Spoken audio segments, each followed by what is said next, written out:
Hello, everyone. Welcome to the Mindscape podcast. I'm your host, Sean Carroll.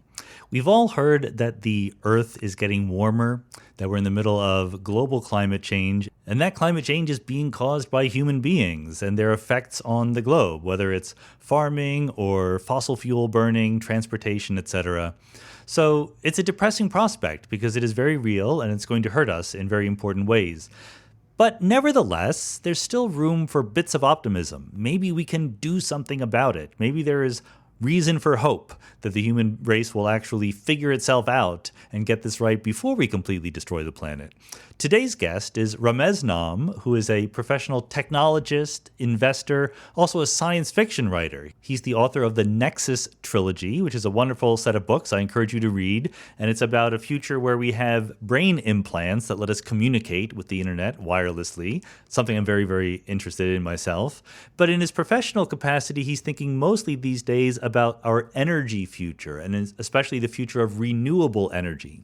So in today's podcast, we sort of take the optimistic view on climate change and energy generally. We say, is it conceivable that we will be able to free ourselves from a dependence on fossil fuels and get to a point where we can still enjoy the high energy consumption that drives our society right now without destroying the atmosphere or leading to global climate change? So Ramez is optimistic by nature, and he's pretty convincing. He knows his stuff. He lays out a case that at least it's possible to be optimistic. We might do terrible things to the planet, but it's not absolutely necessary.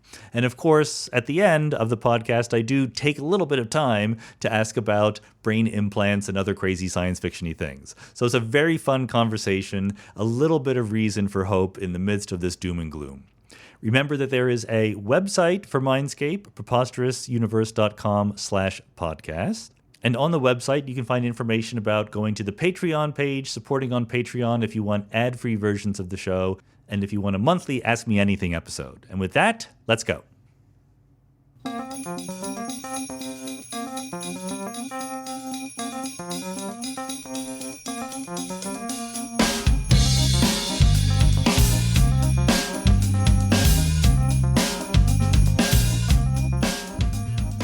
Ramez Naam, welcome to the Mindscape podcast. Sean, it's an honor.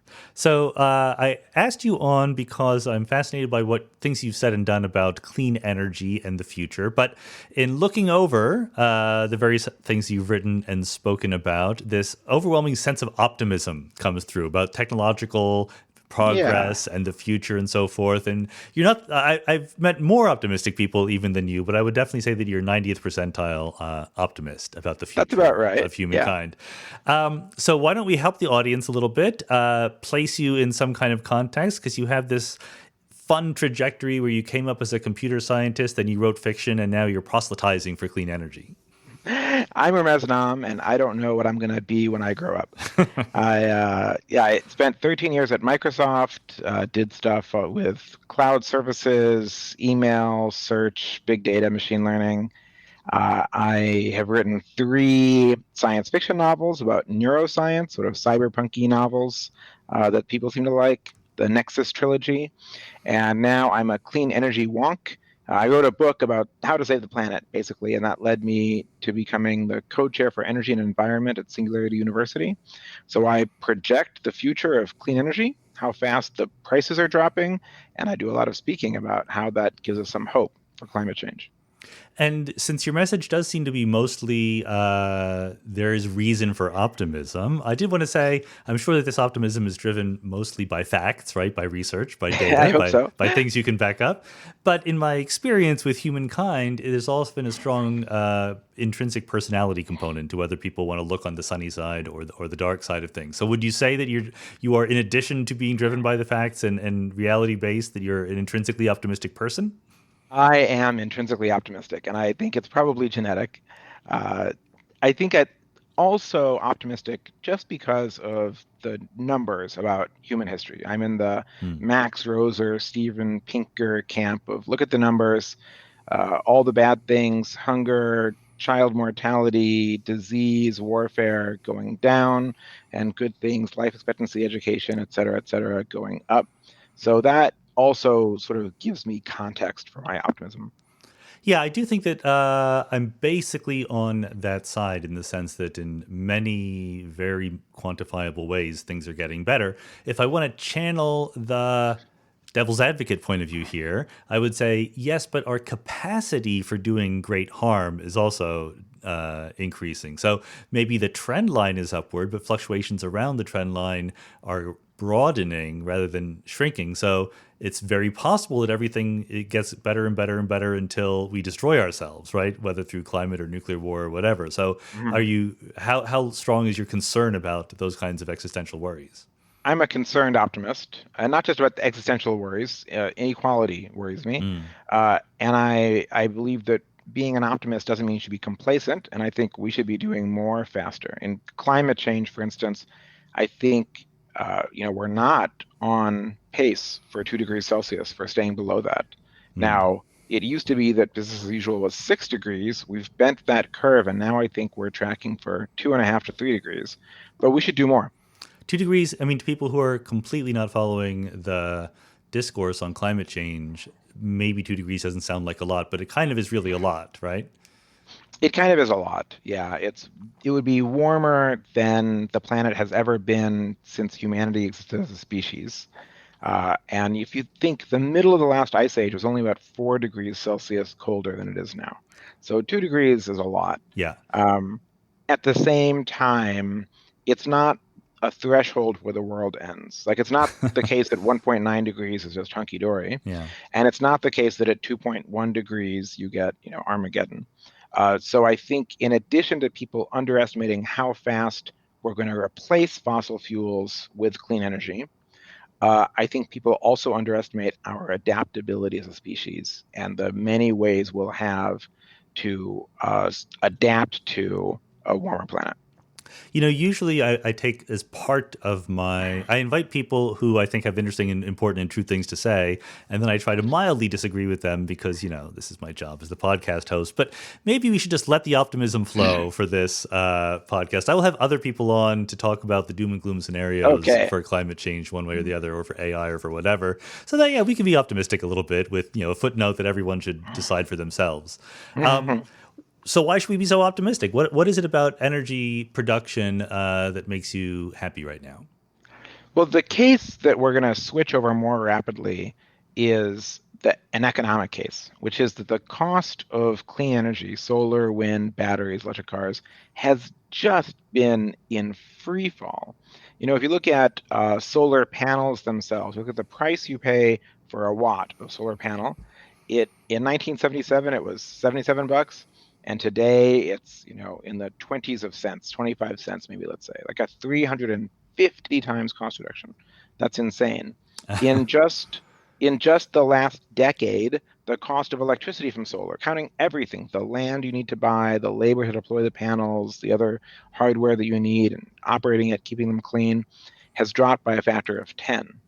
And so now we have places where not only is not only are solar and wind cheaper to build new solar and wind than to build new coal or gas, but it's cheaper to build new solar and wind and storage in some places than it is to keep existing coal power plants, and in some cases, existing natural gas power plants running. I'm old enough to remember when Jimmy Carter put solar panels on the top of the White House, and as soon as Ronald Reagan got into office, he took them down, like just out of spite, as far as I can tell. There's Yeah. certainly a component of people who resist. I mean, maybe it's falling now because the obviousness of climate change is much more clear now than it was in the 70s and 80s. But there are definitely people who don't want us to go in that direction. I mean, how much of your optimism is based on the reading of what human beings want to see happen? So it's actually really interesting. It surveys in America, and America is the only country that's even like this, show that climate change is hugely divisive, and that hasn't really changed. I mean, younger generations are way more bought into the science, but it's still highly, highly polarizing. So that's not why we're making progress. We are making progress because clean energy is universally loved, almost, not quite Hmm. universally, but supermajorities everywhere say that solar is their first choice for an energy source for their community, wind is their next, natural gas is like 20 points down from that, and coal is, down at the bottom. So that, I think, informs a lot of the politics. Obviously, a lot more gets done in blue states than red states, and a lot more gets done when Democrats are in charge at a federal level than Republicans. But some actually got done in 2015 when Hmm. the Republicans had both houses of Congress, and even in 2017, they could have torn down a lot of stuff federally, and they really left the clean energy incentives and policies in place federally. Do you personally have solar power? I do. I'm in Seattle, which is one of the Oh my least goodness. sunny Yeah. parts of America. But I got a solar installation on my home last year. What was that like? What was the process like? Has it been rewarding? It's really easy. I mean, basically, my bills have just gone down. I have a separate bill for the solar. Uh, the utility bill has gone down by more than the bill for the solar, Right. even in Seattle, certainly in summer months. I'm in LA. We definitely want to do it. The only thing holding us up is that when I'm in a townhouse with the homeowners association that plans to completely redo the roof in 2 or 3 years. Mm, So I presume that solar panels will get in the way of that. So we're probably going to wait for that. But just bought my first electric car, and I can awesome. imagine the new future finally. Yeah, it is coming. It's coming fast. I mean, solar is just growing like gangbusters, and it'll fluctuate a bit, but really it's economics. For the most part, people will buy the cheapest energy possible. And so now that solar and wind are usually the cheapest, they have an increasing ability to win in power market auctions that we have. And now really it's just introducing market mechanisms to lots of places so that they actually do have the chance to go head to head against coal and gas. So I think it is unimpeachable that the cost has fallen. So why has it fallen? Like, let's pretend that we actually think about the technology a little bit. It's not just that we think harder about it and everything becomes cheaper, right? I mean, there must be specific technological improvements that have come into play. There is a magical, not magical, but there's a philosophical question really about Yeah. why it's fallen. Because if you look at the decline in the cost of solar or wind or batteries, they all follow what's called the learning curve, or they have a learning rate, or what's sometimes called Wright's law. Wright was a World War II economist who studied the production of airplanes and found that every doubling of manufacturing of the same model airplane brought down the price by a fixed percentage, by 16%. 16%. Yeah. In solar, every doubling of scale has brought down the price by, on average, 30%. And so why is that? It's mostly not that the panels are better, though that's part of it. It is mostly that the manufacturing process gets better. And people criticize the solar industry because the solar industry only reinvests 1% of revenue in R&D. But it's not the stuff on the R&D budget that's bringing the price down. It's actually factory efficiencies. So they learn how to have a higher labor productivity, how to get more work done with the same number of people. They install bigger machines that cost more money but have a lot more output. They automate things that humans used to do. They slice the silicon wafers that turn into solar panels more thinly. There's less silver per watt of solar. I could go on and on. The Hmm. temperatures they have to reach in the ovens to turn silica into silicon wafers are lower than they used to be. They've gotten more efficient. So that's what's really going on that's driving this. And the same at the whole project level. The labor it takes to deploy solar across a big deployment of many acres has gone down. People have gotten more efficient. The inverters they use to turn DC electricity into AC have gotten cheaper and more efficient. Across the board, people are finding economies that are leading to lower cost. I mean, so that is kind of fascinating. I actually didn't know that. I would have presumed that it was advancements in the fundamental technology, but you're saying we're just getting better at doing what it is we should have been doing all along. So there The is. technology is getting better too, but more slowly than the cost is dropping. Yeah. And so how far can we extrapolate that? I do have part of me that shivers whenever people mention exponentials because as a scientist, I know nothing's really exponential other than the expansion of the universe. It's more like a sigmoid kind of curve, right? Where we'll look exponential for a while Yeah. before leveling off. And the question is always, when will it level off? Do we see a endpoint, a steady state, new normal for solar costs? So I think in the growth of solar and how much solar we deploy, it is going to be sigmoid because we've entered a phase where solar, phase one was all of history till about 2014, 2015, Hmm. solar had to be subsidized. Suddenly around 2015, you had places in the world where new solar was in sunny places just cheaper than new coal or new gas, which is amazing. And same with wind in windy places. And then we're at the very edge, maybe a year or two away, really, from the point where building new solar or new gas, or so building new solar or new wind is cheaper than running existing coal, existing gas. And then I think the growth rate accelerates. But then you do hit headwinds and you hit that top of the sigmoid as more and more of your electricity is solar and wind that are intermittent. It Hmm. gets harder and harder to justify deploying more of them. And you have Hmm. to deploy other stuff instead to shift the load around and so on. But that's different than cost. It's not clear to me if cost really has an endpoint or not. But every doubling brings down the cost by 6%, and every doubling is physically more stuff. So if you look out about 4 doublings, solar is only 2% of world electricity, so it's still tiny, still in its infancy. Plenty of room. 4 doublings, it gets to 32%.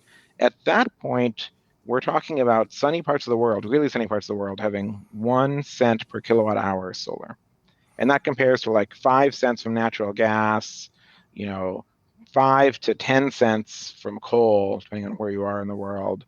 And that's just like a really, really amazing price. That gives you the freedom to do things like overbuild your solar by a factor of 2, so that even in the winter months when it's not very sunny, you have enough electricity. Well, Now, I love the fact you've already mentioned that at some point it becomes cheaper to build new solar production than to just run your existing coal plant. I don't think many people appreciate yeah, that. that's the disruptive phase. That's what I think of as the third phase of clean energy. Phase one had to be subsidized. Phase two, competitive for new electricity.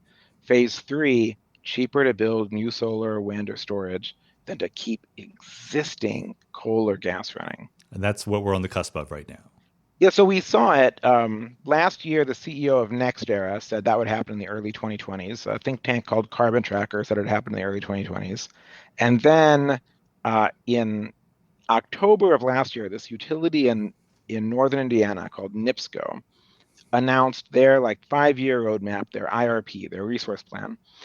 And they are currently 65% coal powered. They're in a red state, went for Donald Trump by 19 points. And they said it would save their customers $4 billion for them to shut down all that coal and replace it with solar, wind, batteries, and flexible demand.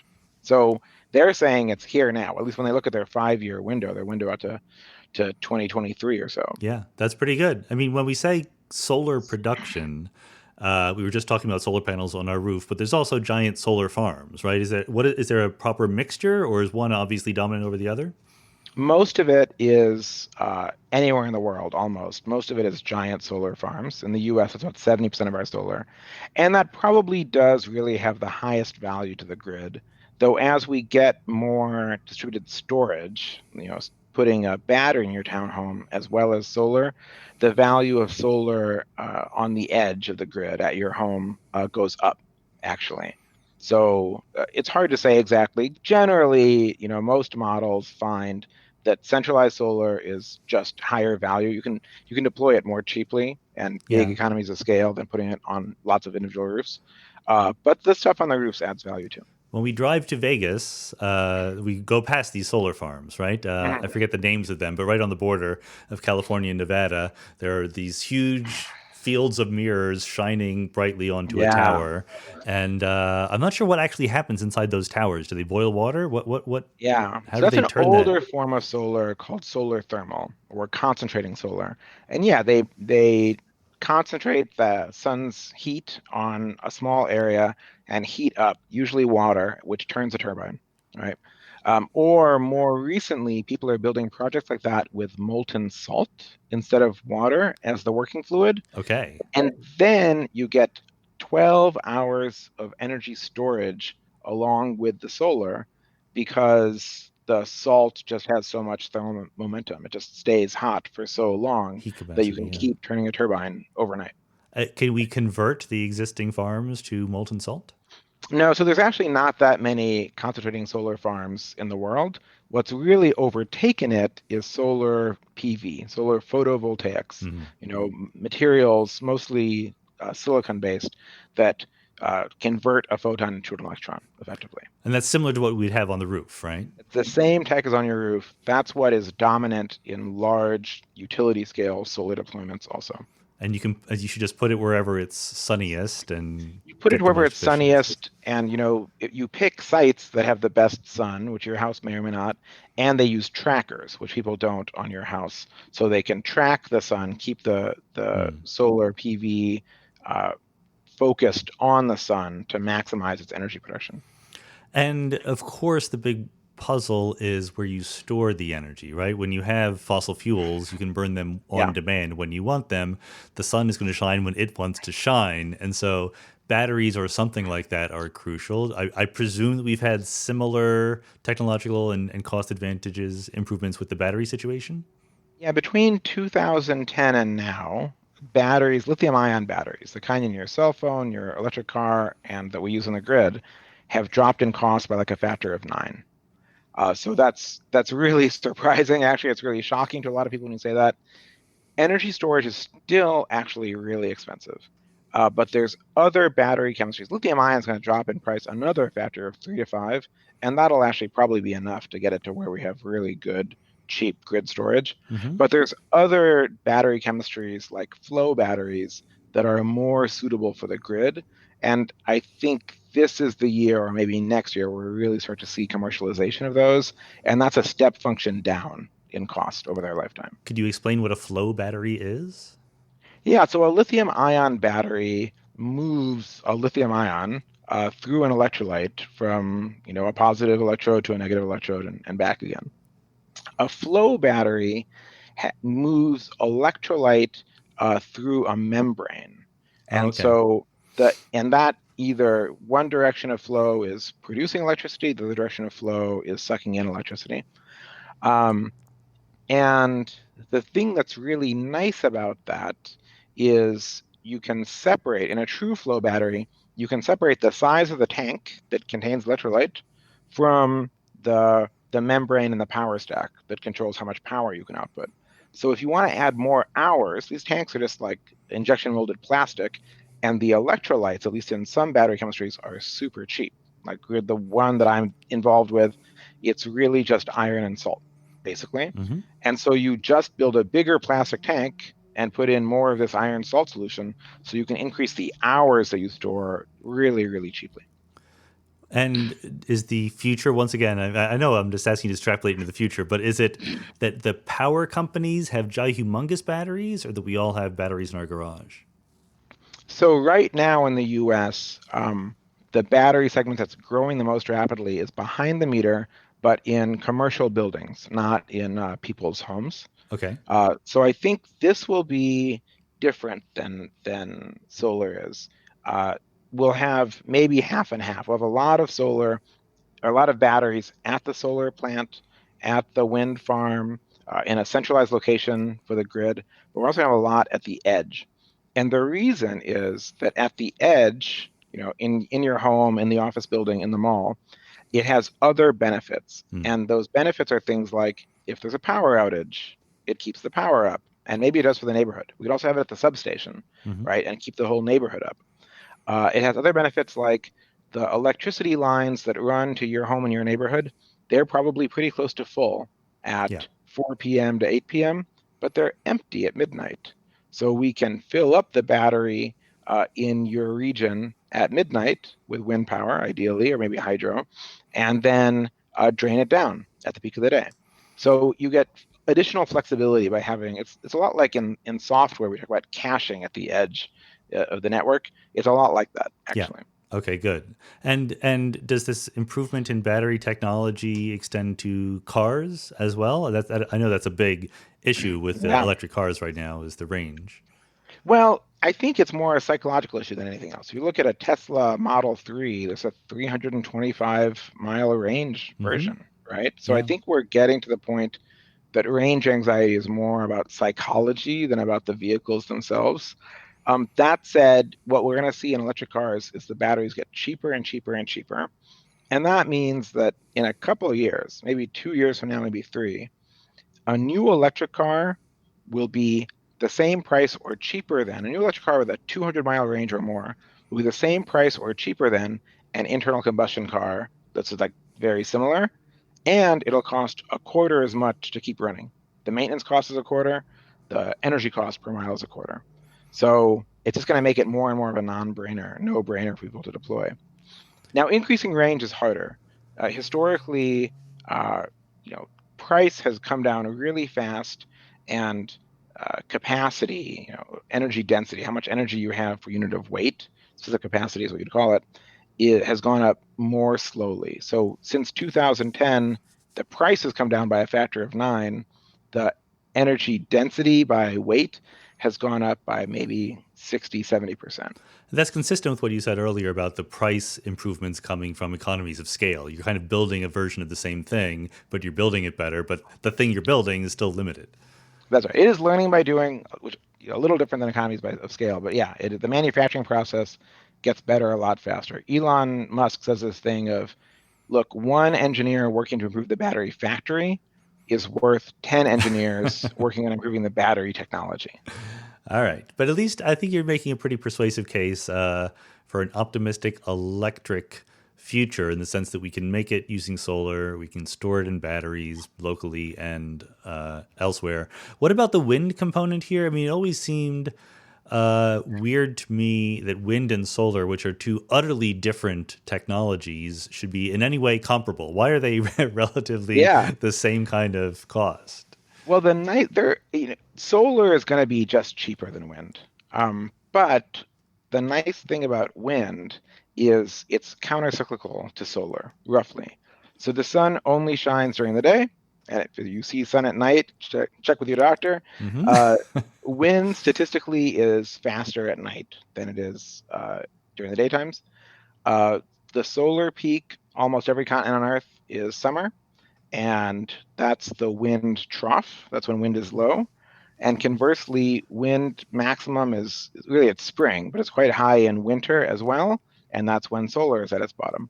So across a continent size, which is the right size for grids, you get a real complementarity, and you can actually get maybe 70%, maybe even 80% of your electricity from solar and wind and some smart software controls of consumption without any storage if you build really a continent-sized grid and put the solar and wind at ideal complementary locations. Do you see any future for more wild speculative ideas like solar collectors in space that would beam the power down, or is that just something that's not even really necessary? It's not necessary. It does have advantages. There's island nations and places like Taiwan or South Korea that would benefit from something like that. But the launch costs have to drop a couple more orders of magnitude for that to really pencil out. Yeah, I didn't think it would be a near-term thing, but I just wondered, we're talking only about electricity. There are other things we need power for also, right? Once we have solar and wind taking over most of our electricity, are we still burning fossil fuels at a tremendous rate? Yeah, so David Roberts is an amazing reporter on the climate change beat at Vox. He says, look, the plan is this, electrify everything and make the electricity all clean. So that's basically what we're trying to do as a first order approximation. And what you have is, transportation is, electricity itself is a quarter of emissions. Another quarter, roughly, a little less than a quarter, is transport. The cars and trucks we know how to do. Ships and planes are hard. They're both small. They're each like 2% of global emissions right now. So we've got some time. We'll figure it out. Then you have industry, which is, we have building heat is like 6%, and we have heat pumps starting to become viable. They're still more expensive than just burning gas, but there's a future for them, and they are getting cheaper and more efficient. And then you have industry, making steel, making the cement that goes into buildings. And so there people are trying a whole lot of things. There's a whole lot of science and a lot of startups and investments by people like Bill Gates in startups that have ways to make steel and cement and plastics without producing carbon emissions. I mean, maybe it's worth just going into why does producing steel result in carbon emissions? So that industry part And so steelmaking, it's really, there's two separate things in industry. One is in most of these processes, you need a heat source. And just burning natural gas or burning coal is a cheap way to get heat. And renewables, like clean electricity, has to get down to like a cent and a half a kilowatt hour to compete with that. Now, there are advantages, like you look at electric arc furnaces, which is how we recycle scrap steel and turn it into steel for reuse. And they electrified a long time ago because let them build the mills much smaller, get rid of a lot of equipment that they no longer needed to use. So there are advantages of electrifying anyway. So that's one half. The other half is what we call process emissions. Right. So in steel, iron ore contains a whole lot of oxygen, and you can't have oxygen in your steel. So you have to have a reducing agent that takes the oxygen out. And right now you burn coal, and it supplies both the heat and the carbon atoms that combine with the oxygen, and they turn into CO2. And Good for then your that's steel, emitted. bad for the atmosphere. Yes. Yeah, so people are playing with using hydrogen as the reducing agent. ThyssenKrupp, that's one of the world's biggest steel makers, has a project doing that at big scale. And then the hydrogen reacts with the oxygen and turns into water, which is not so harmful to emit. Yeah. It's still a lot more expensive, but people are going to try to get the costs down. Well, but also when we think about saving the planet, there are people who focus on individual virtue, right? You know, conservation and just using up less fossil fuels. There are others who focus on policy. For the solar and electricity part, you paint a picture which sort of renders both of those irrelevant. It will happen just because of economics, just because it's cheaper, right? Just it's cheaper to use solar. But for the steel, it sounds like even if we can make it more cleanly, it will always cost more money. So what we need to do in steel and cement and planes and ships is do what started us off in solar and wind, which was policy, actually. So you imagine that these learning curves exist. Every doubling of scale brings down the cost. Why did anyone deploy solar when it had to be subsidized? Well, because they put subsidies in place, because they thought if they did that, the industry would get on its own 2 feet and bring down the cost. And it did, Yeah. better than anyone expected. So Germany, one of the least sunny countries on earth, actually, like less sunny than most of Canada for Americans. Germany really started this solar revolution by deploying huge amounts of solar and wind in the 2000s when it cost more than 10 times as much in a country with the sunlight resources of Canada. But that started the industry scaling. And we went through many doublings before we even got to 0.5% of electricity being from solar. It went through many, many doublings, and each of those brought the price down. So what we need to do is do that with the sectors that we don't yet have price competition for, is we have to, say we're going to have a mandate, X% of the cement, maybe in California, X% of the cement used in new buildings has to be carbon neutral. X% of the steel that comes into California in the form of cars or beams for buildings has to be carbon neutral. And that will create a market that will allow the startups that have technology that can do that to raise funding and do more R&D. That'll get them bought up by big industrial companies or they'll scale themselves, that can scale them. And that scaling will start to bring down the cost as well. And then hopefully at some point, that cost is below the cost of the old way we did it. And are these policies being pursued? No, I've got a to-do list item to Okay. make a proposal for what California should do, actually. It's been busy lately. So, Gavin Newsom, if you're listening to this podcast, I just told you what you should do. All right. And Facebook and Google, if you're building big buildings right now, you should build them with carbon neutral cement. There are actually efforts in Europe. They're not being driven by policy quite yet, but there's big investor groups that are pushing these companies like ThyssenKrupp to say it's time to deal with steel. Like, you guys need to start working on this. The problem is that ThyssenKrupp doesn't have customers because their customers are like, we'll take the cheaper stuff. So there's got to be some policy to bootstrap the market for this stuff in the early days and drive it down in cost. Yeah, I mean, I think awareness that coal and oil burning is bad for the atmosphere is pretty high, but maybe awareness that steel and cement are also big drivers is lower. It seems like a low-hanging fruit for policymakers to really make an improvement. Yeah, and I think it's also just the case that what looks like very incremental policy can do a lot.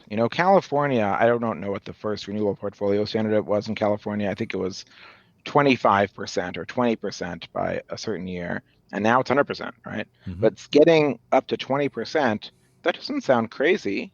Like if we said 20% of cement and steel coming into California or Washington or New York has to be clean, that doesn't sound unachievable, Yeah. but that would be a gigantically larger market for carbon-free steel or carbon-neutral steel and carbon-neutral cement than exists today, and it would help those industries scale a lot. And then we have the cows belching and Yeah. creating methane, right? I mean, that's a whole nother So kettle the of fish. last quarter is what the IPCC calls agriculture, forestry, and land use, and that's also a quarter of emissions. Probably it's hard to get really accurate numbers on deforestation, and it really comes down to livestock, mammal livestock, and deforestation primarily. And there's some other stuff like nitrogen fertilizer decomposing on fields, manure from those cows decomposing on fields. Cow burps, they're not farts, cow Yep. burps of Cow methane burps. are about 4% of global emissions. So Okay. they're as big as planes and ships put together, Yeah, I mean, but they're 4% not. sounds small, but it's big if it's the fraction of all global emissions. Yeah, it's bigger than all aviation and all shipping. Um, but really, it's cattle emit the most methane, and they're what we have the most of. Pigs are a part of it, but it's overwhelmingly cattle. And cattle are historically the number one drivers of deforestation, though I think palm oil also has a big role to play right now in Malaysia and Indonesia. I mean, deforestation used to be the big hotspot was the Amazon, and there it came down a lot. Though it's rising now under Bolsonaro in Brazil, still nowhere near where it was, but we want to get it down to zero or negative. We want to be planting trees in the Amazon, growing the Amazon, not shrinking it even a bit. But now deforestation has shifted to Indonesia and Malaysia, where a lot of it is planting palm plantations to produce palm oil that goes to Asia. Nigeria, Sudan, like Darfur was partially caused by deforestation, you'd say. Countries like that in Africa, and there cattle is actually a fair bit of it. Mm-hmm. Agriculture overall is a fair bit of that deforestation, and probably cattle mostly. And the deforestation sounds bad because forests are good, but is it also just taking away these sinks of CO2 in all the plants? Is that a Takes major away a part of the sink, and problem? more than that, the carbon that's already in that forest, that's in the trees and plants, gets emitted into the Okay. air. Right. Right. And so you produce an immediate emission that's quite large. Like there have been times in the past few years, days anyway, where the fires in Indonesia or Malaysia, because there people labor, like using a saw to chop down a tree is a lot harder than using fire. So in Indonesia and Malaysia, also in particular, people like poor farmers that have small lots typically light fires to try to clear land, and Mm-hmm. the fires got out of control. Yeah. And there were times in the past years where those fires were putting more carbon into the atmosphere on a given day than all of the economy of Japan. All right. And then you have less of a sink as well. So what are we going to do about this exactly?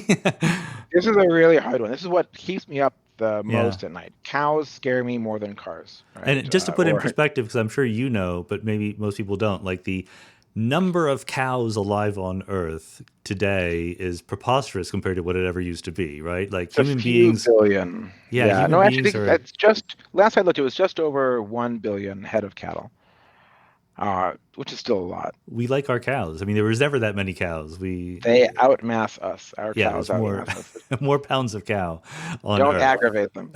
The cow revolution will not be pretty. So, I mean, we can fantasize about impossible burgers taking over and synthetic Yeah. meat, but is that really the best medium-term solution? I think things like the Impossible Burger and things like stem cell meat have a chance. I'm not that bullish on them, but I think when you look at processed meat where you don't have the original texture, I think they have a chance to go into that. So we'll get But I think impossible pepperoni before we get impossible T-bone steaks. that's right. Yeah. Or, stem cell pepperoni before we get Okay. stem cell T-bone Yeah. steaks. Um, and so I think there is a real chance there. And really, primarily beef that matters, right? So although there's a case for there's a company, Finless Foods, doing impossible tuna, basically, or stem cell tuna. And there the case is conservation of tuna, that we're overfishing. Yeah, okay. But for a climate perspective, it's not enough. So we have to figure out, we have to protect forests. Just done. Sure. Like America has a lot of cattle in it too, but guess what? In America and Europe, forests are growing, not shrinking. Why? Because we've protected land, and because the land that's privately owned for logging, the loggers all have commitments to replant faster than they chop down. Right? That's not the healthiest forest. It's not the most biodiverse forest, but it's still a forest. And as it gets older, if it's been 50 years, there is some serious biodiversity in those. I did a podcast interview with Joe Walston, who's a conservationist, and he makes the case that we are at an inflection point in the sigmoid curve of human population, and it's mostly because of urbanization. And we can imagine a new normal where most people live in cities, and there's still plenty of room, even if there's 12 to 20 billion people on Earth, for a lot of nature out there to flourish. That's right. Agriculture is the dominant form of our land use. Right, it uses a third of the land area of the planet is agriculture. A third is sort of unusable, mountains, deserts, so on, and a third is forests, more or less. I mean, cities are human habitations are 2 or 3%. It's not very big. So densification, shifting people out of agricultural economy into an urban economy that's around industrial stuff or services, and giving them alternate ways to produce revenue instead of chopping down forest. And then intensification of agriculture. The yields of agriculture, how much food you grow per acre, in the US are twice the global average and 4 times what they are in a place like Bangladesh. So as farmers in Bangladesh get tractors, fertilizer, pesticides, or GMOs, which they're also prohibited from getting, more or less, their productivity goes up, and that means that you can then pass laws to spare the forest, to protect what's left, while still, pulling these people up out of poverty and producing enough food to feed yourself. So we've got to do that, and we've probably got to improve the cows somehow so they don't burp as much methane, or what we feed them, one or the other. I bet synthetic biology can do that, right? So right now, the rage is additives. There's multiple potential additives. Very famously, there's a red seaweed that in very small experiments, when cows ate it, massively cut their methane production. Really? And when a cow is emitting methane, when it's burping it, that's energy leaving it. So the people that have these additives, which are very limited so far, there's one startup I know that has one that's different. What they claim is that if you feed a cow this stuff, not only does it produce less methane, but that energy, methane's a very high energy molecule, that energy gets turned into more productivity. Either the cow puts on more mass or produces more milk. So that's what I'm hoping is true. I'm not convinced yet. Has not been enough skeptical science done on it. But if that's true, it gives us a path to maybe help farmers in a way that also helps the planet. And if that doesn't work, then I think you're talking about synthetic biology. It's really the cow's microbiome that does the work, that makes the methane. So maybe we can just engineer the microbiome and not call it a GMO cow. Who knows? Let's pause for a second to talk about the Great Courses Plus. This is one of my favorite things to talk about because it gives you access to all sorts of college-level courses taught by professors from the best universities in the world, Harvard, Yale, Stanford, and so forth, or experts from National Geographic, the Smithsonian, and elsewhere, who are vetted to be really good at explaining their material. The Great Courses Plus app makes it possible to learn whichever way works best for you, without the pressure of homework or grades or anything like that. I taught several courses for the Great Courses, one of which is Dark Matter, Dark Energy, the Dark Side of the Universe, which will tell you all about the 95% of the energy in the universe, which is not the particles we've ever seen anywhere in a laboratory, about the different candidates for dark matter, for dark energy, how they affect the universe, and how we know they're there. Right now, they're giving our listeners here at Mindscape a special limited time offer, a free month of unlimited access to the entire library. To get there, go to thegreatcoursesplus.com/Mindscape. That's thegreatcoursesplus, don't forget the or the plus, /Mindscape. Start learning today. It's always a race, right, between technology making messes and technology trying to clean them up. And Yeah. I don't think there's a rule of thumb for who wins in these. I Yeah. think that it does, there are reasons to be optimistic, but I look at them not as reasons that everything will be okay, but that there are things we can do to make things better.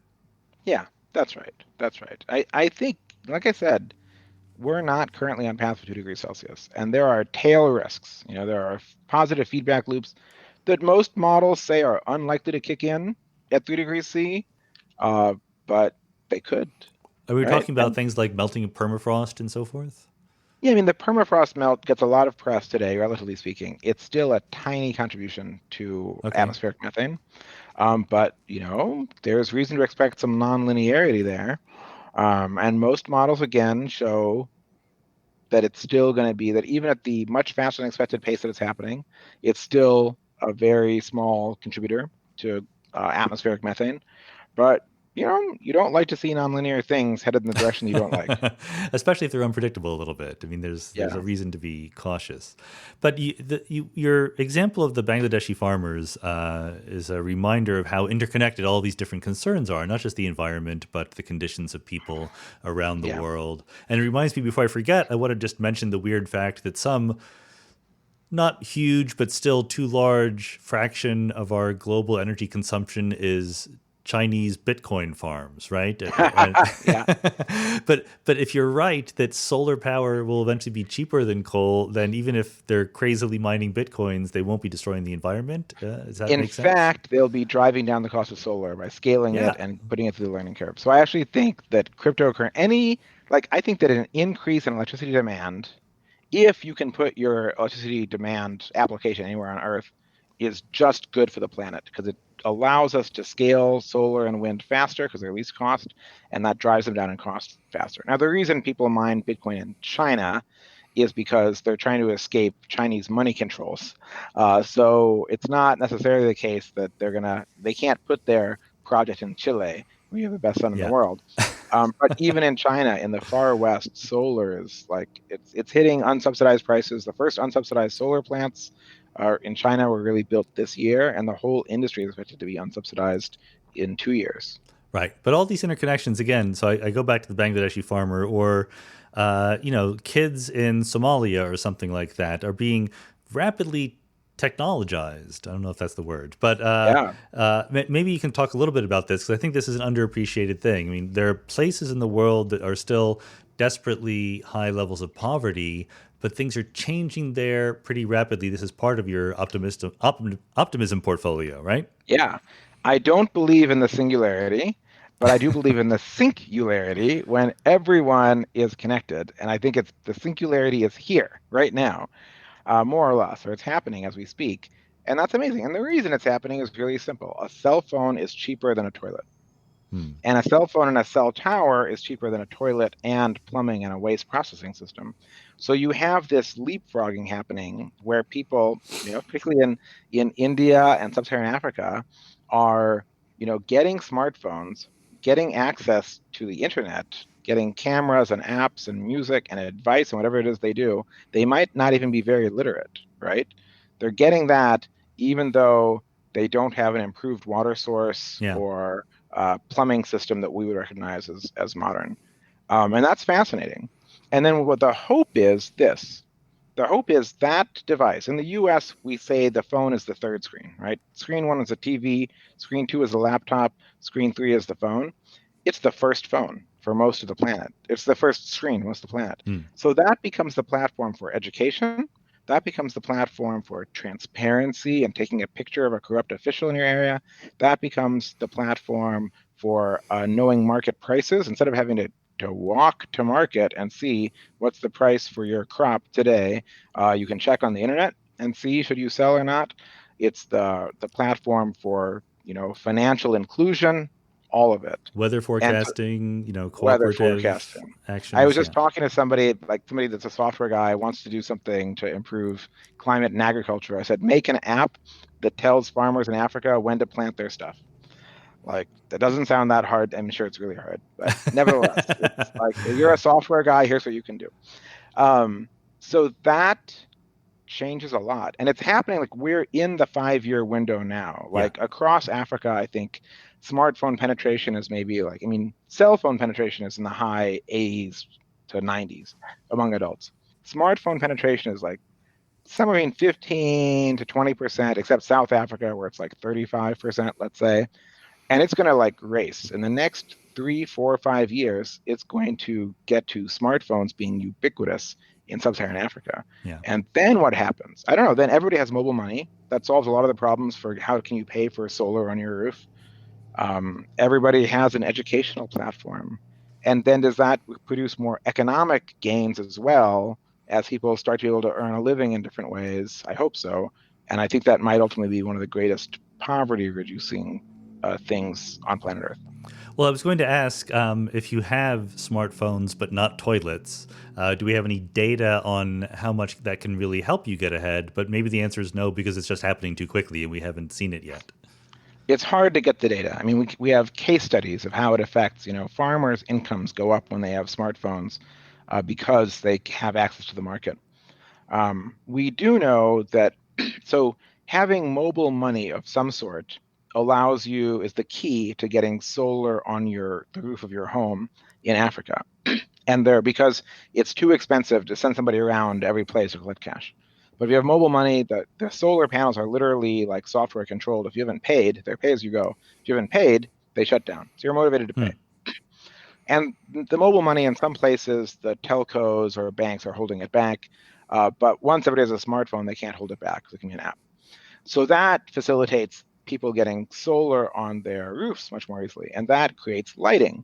And lighting, there are conflicting studies, but there's at least a good chunk that show that it leads to better educational outcomes because the kids can study at home. And it leads to more family income because they can have a little small business at home where the wife is doing some clothes mending, the dad is doing some woodworking, something that allows them to be industrious at hours they can't be industrious, and it saves them money. Like in almost all of these countries, if you have mobile money, solar on your roof is actually cheaper than kerosene and cleaner and safer. So that starts to look like, a domino effect that leads to some income growth and economic growth. Yeah, no, that it definitely sounds very exciting. And Africa, of course, has struggled for generations now. But it sounds from the picture you're painting that the next few years are going to be a whirlwind of transformation there. Is this something where the governments in Africa are encouraging it, or at least not trying to stop it? It varies from country to country. I'd say, I mean, Kenya did some very smart things, and you see Kenya really thriving.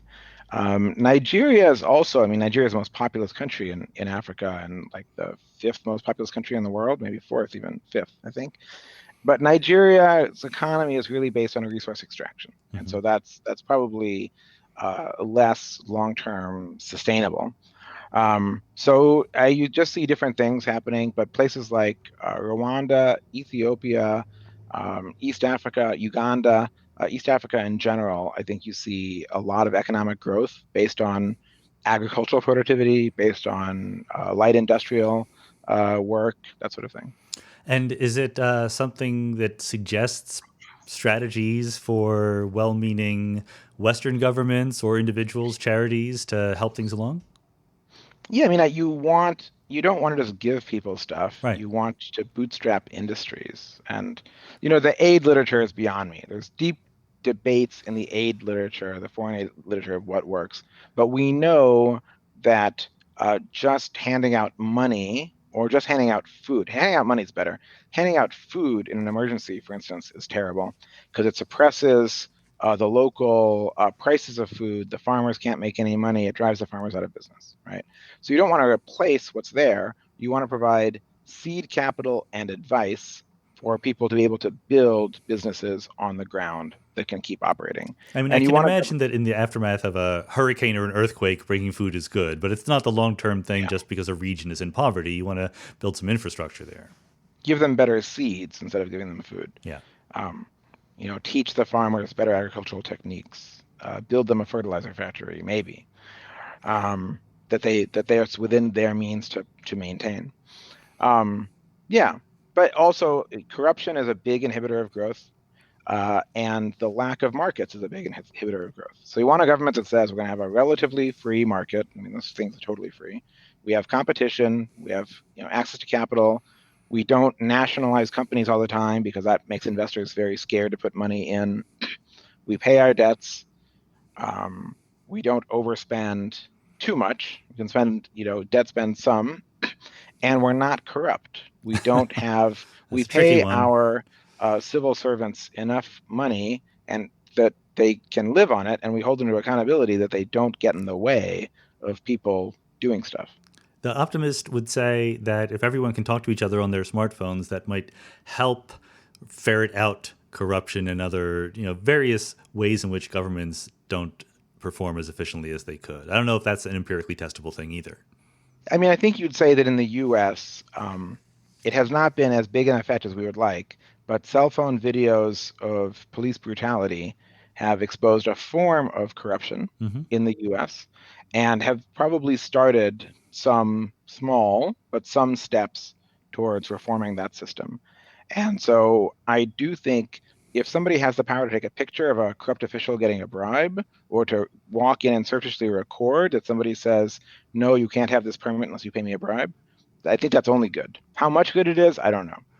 And if cell phones are this transformative in lesser developed regions of the world, what's the analogous technology that will be disruptive and transformative in the developed regions? I know that you've thought about human augmentation and brain-computer interfaces quite a bit. I think it's also cell phones, actually. Still cell phones, okay. Smartphones, yeah. Well, my novels imagine tech that's in your brain that can transmit it wirelessly, and people are really working on that. Elon Musk with Neuralink, Brian Johnson with Kernel, Mary Jepsen with Open Water.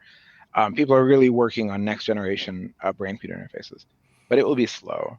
I think the layer between, or the step between smartphones and directly in your brain is probably some combination of augmented reality and speech and natural language.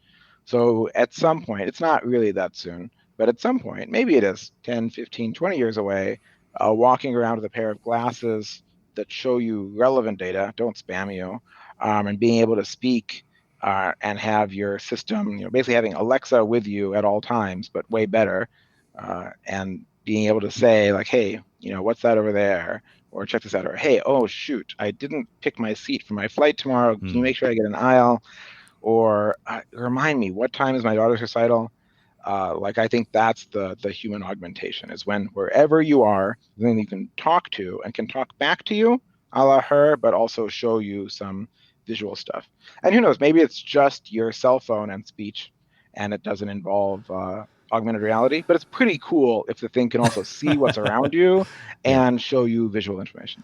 Yeah, I mean, my computer does a pretty good job of reminding me of upcoming things, podcast recordings and so forth. But it's also, my computer in particular, like some people's, is a little bit too open to the world. It's too easy for the rest of the world to butt in sometimes. So I think that we haven't yet figured all of that out.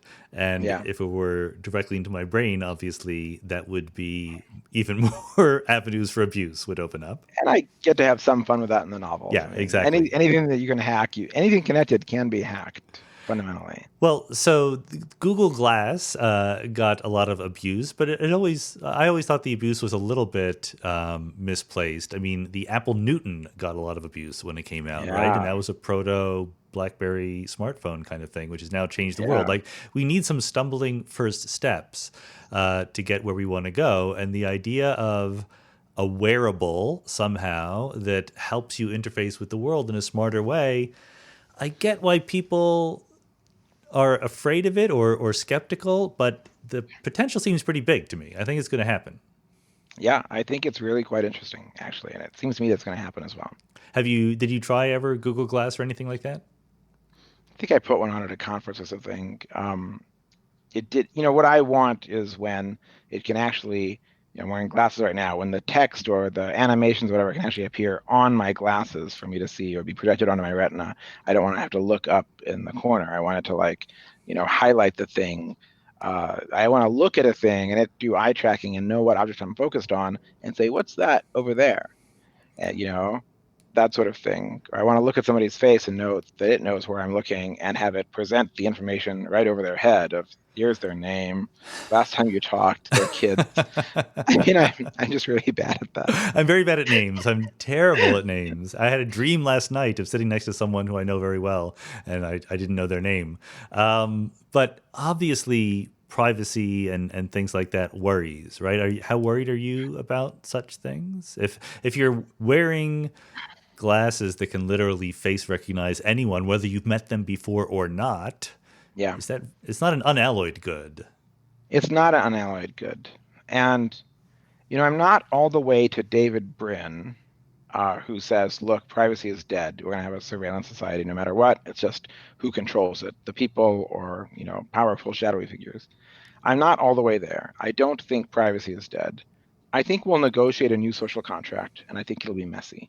I think you'll have places where devices like that can't operate or can't record at any rate, and wearing a device that is hacked to be able to ignore those signals will be considered very socially faux pas at a minimum, and maybe worse than that. I mean, it'll still be possible, but there's a lot of things that are possible that don't happen often due to social convention. It's possible for me to take my car, which is a 2,000-pound missile, and drive it into opposing traffic or into a crowd. Yeah. And we're so shocked when that happens because it doesn't happen very often. And so there's a very strong social convention around that, and a sense that you're gonna suffer if you do that sort of thing.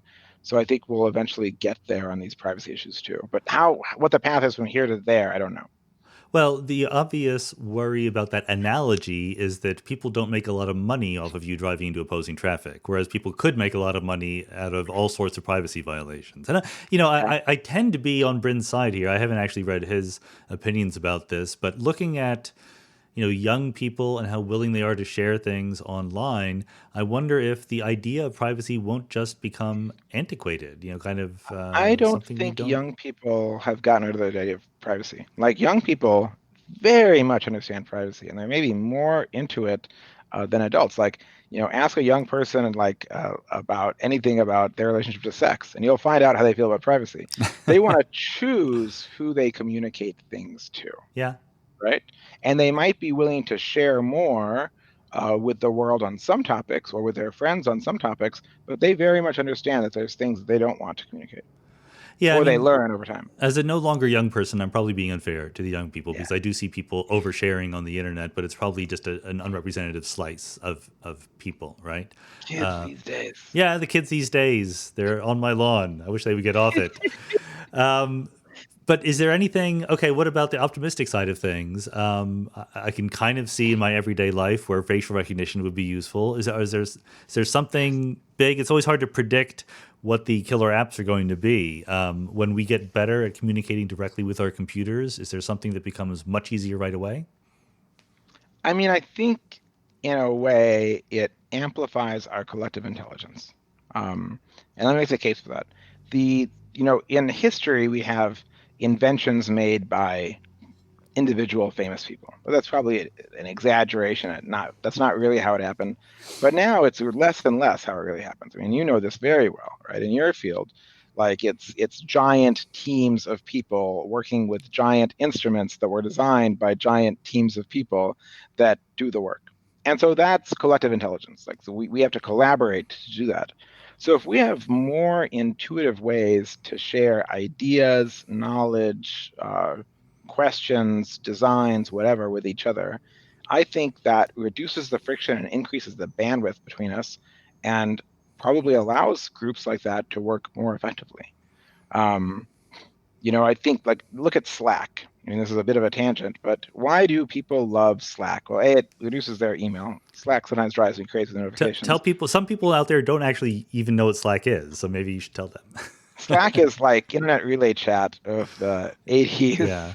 reimagined on the web as a team collaboration tool. But it's a team collaboration tool where you have your company or your startup or your group has a channel, and inside of it there's multiple rooms or multiple channels inside of your space or whatever. And so the team that's interested in marketing can go in the marketing team area, and anybody who joins the marketing team can go there. And unlike email, all of the history of the marketing team conversations is right there, and their documents and whatnot. And I might be a dev or I might be on sales, but I might pop over to marketing just to see what they're talking about. They can lock me out if they want to, but they probably don't. So it's a new way to collaborate that it's not perfect, but has a lot of advantages over email. And the idea is it reduces friction and makes people more productive together, right? Yeah, over and above, the ability to calculate the tip instantly, right? Because you have a direct connection to some little calculator. Yeah. I personally wonder, and maybe this is optimistic, I'm not sure. I think that once you have, people are underestimating the video capture element here. If I have glasses that are looking at the world or something built into my brain that is accessing my visual cortex, and let's just say it records an image once every 5 seconds of what I see, I think that totally changes the world, not just in sort of surveillance state ways, but just in memory ways. Like, what did I see at that thing that happened 5 years ago? I can instantly pull it up. I think that sort of changes human cognition in an interesting way. Yeah, I'll run with that. There's something else that happens, I think. These videos tap into human empathy. If you read a stat about police brutality, it's one thing. If you watch some of the videos, you're really there, right? Mm-hmm. And a second thing that will increase empathy is automatic real-time speech translation. So if you watch, some Iran we have tensions with today. If you watch, the statements from Iran or a news briefing, and you're like, those weird people looking weird, talking funny, just vaguely just threatening, to be honest, yeah, right. Vaguely threatening. If you hear it in real time, translated into English with the speaker's voice, those news conferences might still seem threatening, but you can find other Iranian content. Like, what if you watched Iranian movies because they weren't subtitled, they weren't even dubbed, they were just translated in the guy's voice to you? What if you could have an Iranian pen pal that you just talk to and it just works instantly? I think that might increase our sense of empathy. Yeah, I'm very much in favor of that. I did have a podcast with Paul Bloom, the psychologist who is anti-empathy. He thinks that empathy gets in the way of our rationality. I think the opposite. I think that we trick ourselves into being rational by thinking of things a certain way and not recognizing that there are other ways to think, or other facts that matter, or other experiences of the world that have completely shaped our everyday lives. And so I'm going to optimistically agree with you that our ability to experience things as other people in a more visceral way might help the world come together a little bit. I'm sure there'll be people who are going to disagree about that, but we're being optimistic today. And rational is not the default state of a human. Tribal is. And empathy dissolves tribalism, or at least expands your sense of who the in-group is. And that's what we have to do with global problems, I think, speaking as a techno-hippie here. Yeah, techno-hippie. But so, and I do want to wrap up. You did write this science fiction novel trilogy. So first, tell the audience who has not read the Nexus trilogy, which I've read the first book. Sorry, I didn't get to the next two yet. Tell us what it's about. It's idea-heavy work, but also a rollicking yarn, as they say. Thanks. So Nexus is a fast-paced techno thriller set in 2040, so not that far in the future, 21 years, where we've invented a brain tech. You can swallow it. You swallow a vial of a metallic fluid sold as a party drug. It gets into your brain, and it's little nanomachines that cross the blood-brain barrier, attach to your neurons, and transmit what your brain is doing via Wi-Fi. And so if you and I both have it, we've both taken it, and we're in close proximity, it creates, Cory Doctorow called it a weak telepathy. We can see out of each other's eyes, feel what the other person is feeling, and so on. And it's a story about freedom versus control.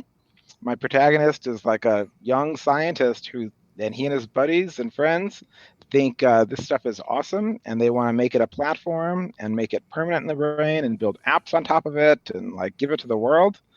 So it's sort of cyberpunk, but unlike William Gibson's view where only the elite had it, the question is, we could give this to everybody. Who gets to make that choice? And there's a Cold War with China and clone soldiers and maybe an uploaded AI and lots of explosions. And a lot of it takes place in Thailand at a neuroscience conference with Buddhist monks talking about the connection between Buddhism, science, and technology.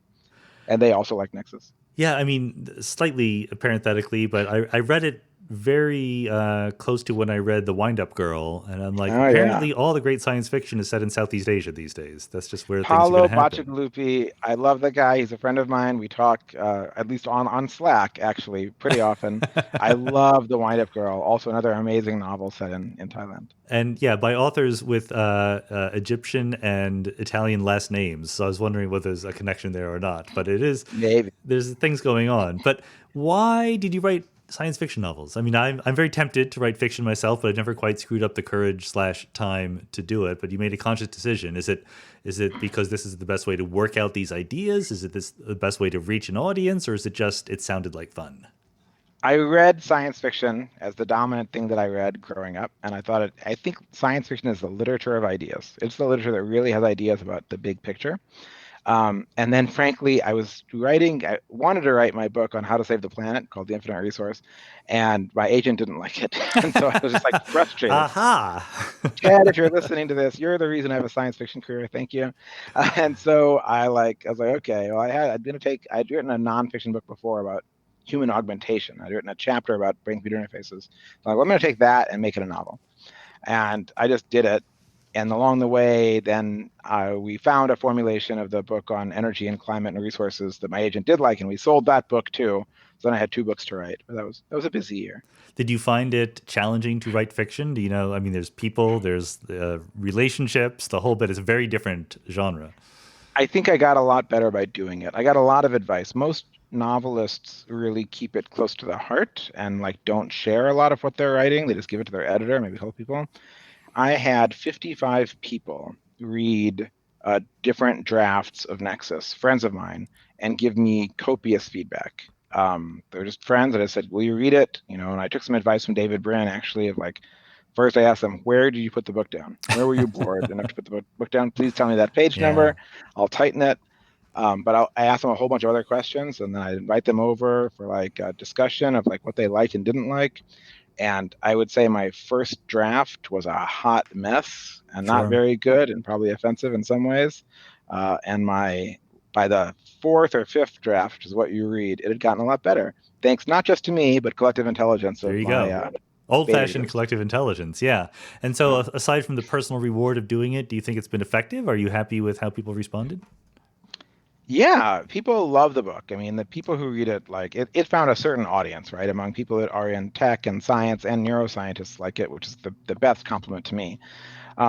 So it's awesome. It's been nobody ever emails me and says, "Man, your nonfiction or that blog post about solar economics kept me up till 3 a.m." Oof, Uh, yeah. but occasionally somebody will be like, "Man, I was up till 3 a.m. reading your novel." And that's a treat. And That's so I pretty do good. think narrative is a superpower, actually, Yeah. because human brains did not evolve to be rational or, data weighing or whatnot. Paul Bloom is wrong, right? We evolved to Well, sorry, to be absorb. fair to Paul, he's not saying that we are rational. He's saying that we should work to maximize our rationality, and Sure. empathy Okay. gets in the way. I retract him being Yeah. wrong, but we're not rational.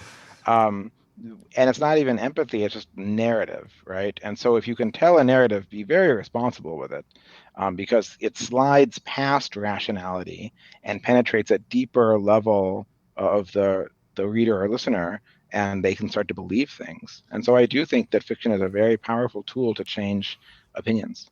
Alex Rosenberg, who was another previous guest, he's a philosopher who rails against how stories can be used to make people believe things rather than, deliberative argument. And he was failing in getting this message across, so he began to write novels to illustrate his point, and they've been wildly successful. So there you There you go. go. Do Yeah. you have future plans for more fiction? you know, as soon as we have finished the energy transition, no, it's not going to be that long. That's going to be a while. Yes, but I don't know when. I definitely have more novels in me to write, but the clean energy thing is sort of all-encompassing right It's a pretty now. big thing, yeah. Yeah. But I mean, when you write a novel, or when you anticipate writing a novel, is it the idea that is there first, and you want to illustrate it, or do you get a plot in your head or characters and want to put them in an interesting situation? I get vignettes and themes. There's things I look around and I'm interested in. I'm interested in tech unemployment. I'm interested in AI. I'm interested in the belief, which I think is totally mistaken, that AIs will be killer AIs that will want to take over the world. I'm interested in uploading. I'm interested in all the stuff happening with fake news. I'm interested in the future of empathy. I'm interested in AR and VR. And so there's things that sort of bubble up in my head, and then I think about what could the world look like? What's an interesting world, and what's the conflict going on? What's the mystery or the conflict that pulls you through? Yeah. Lots of novels to be written. Yeah. Well, good. So I think we've done a pretty good job of being optimistic, mostly, or at least giving people Yeah. fuel for optimism. Is there any parting message you want to leave that maybe action items? Like, what can we do to even improve the chances that the optimistic timeline comes to pass? That's a good question. Well, I'd just say this, like, when you read the news, like, go look for a stat, go look for a number. When you hear about any bad thing that happened, go look for the context of like the larger number that's in it, because the news exists to get your clicks, and that's the business model, and they know that outrage works. And so I love great, news media. But the real news is science and numbers. And so keep hope, because the story that gets the most revenue for news media is the most negative story. And so go find the ways the world is getting better and tell people about it, because it'll lift them out of their malaise and it'll motivate them, not make them complacent. Yeah, my version of that is that I think that news stories should be much more filled with rates and frequencies and fractions of things rather than just things happening. Even in Vox, which I really do like in many ways, there was a story about buffet restaurants and how there was a salmonella outbreak. So I'm like, okay, Yeah. well, what is the rate of that compared to salmonella outbreaks elsewhere? I think that's a little cognitive improvement that people Yeah, could adopt very widely. totally. All right. Ramez Naam, thanks so much for being on the podcast. This was a very uplifting, fun message. Sean, thank you so much. It's been a blast.